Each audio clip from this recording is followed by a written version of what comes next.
Good evening, Severna. Welcome to SNN, where we bring you the latest updates from across our island nation. Tonight, we have some exciting developments to share with you, so let's dive right in.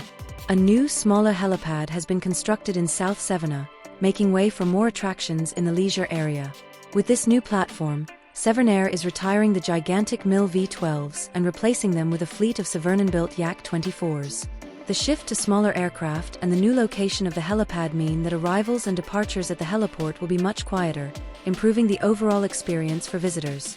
It's been a couple of years since Severna switched on its atomic plants, and today, we checked in with Secretary Ayton from Severna Energy to see how these plants benefit us all.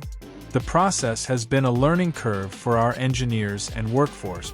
The plants are now fully integrated into the power grid, linked in a large ring around the island.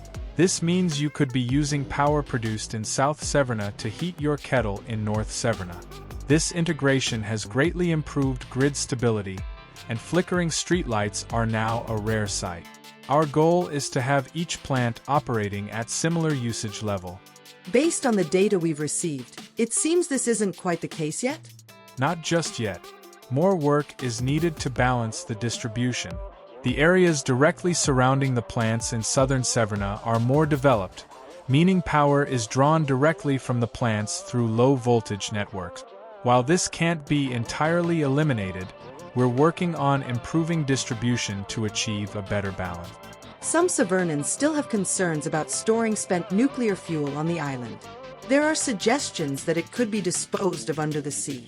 Is that a possibility? It's certainly possible, but it's not a responsible option. The sea is a volatile and ever-changing environment, making monitoring such a site extremely difficult. Any release of materials wouldn't just affect Severna, but could have dire consequences for our neighboring nations as well. Given that some of our neighbors aren't always the most amicable, an incident like this could escalate tensions dramatically. Our current storage arrangements are secure, with the spent fuel housed in Severna's vast subterranean caverns, which have existed for tens of thousands of years. These caves are surrounded by solid rock and remain incredibly dry, reducing the risk of water ingress. Multiple systems are in place to ensure the site remains secure, even in the absence of human intervention. So, what's in store for our energy grid in the future? With the atomic plants now online, we'll begin gradually reducing or shutting down production at our fossil fuel plants over the next few years.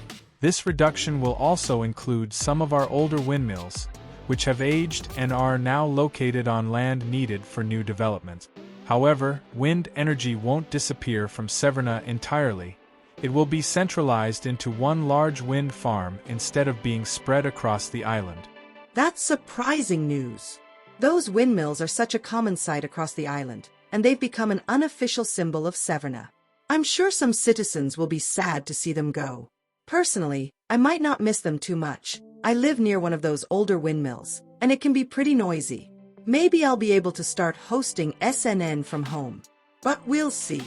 Well, you'll be happy to know that the government has set up a phone line where you can report any windmills near you that are causing disturbances. The biggest offenders will be prioritized for removal. Fantastic! I'll make the call as soon as I get home. What's the number? The number to ring is 4555. It's been a pleasure. In our final story tonight, Severna Transport is planning significant changes to our entire rail network. With an influx of tourists and visitors to Severna, ST aims to simplify the rail system to make getting around the island quicker and more efficient. Many old routes, designed when Severna was much smaller, are no longer providing the best experience for our citizens or the railway workers.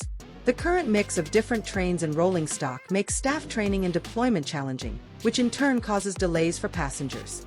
Maintenance is also becoming a problem.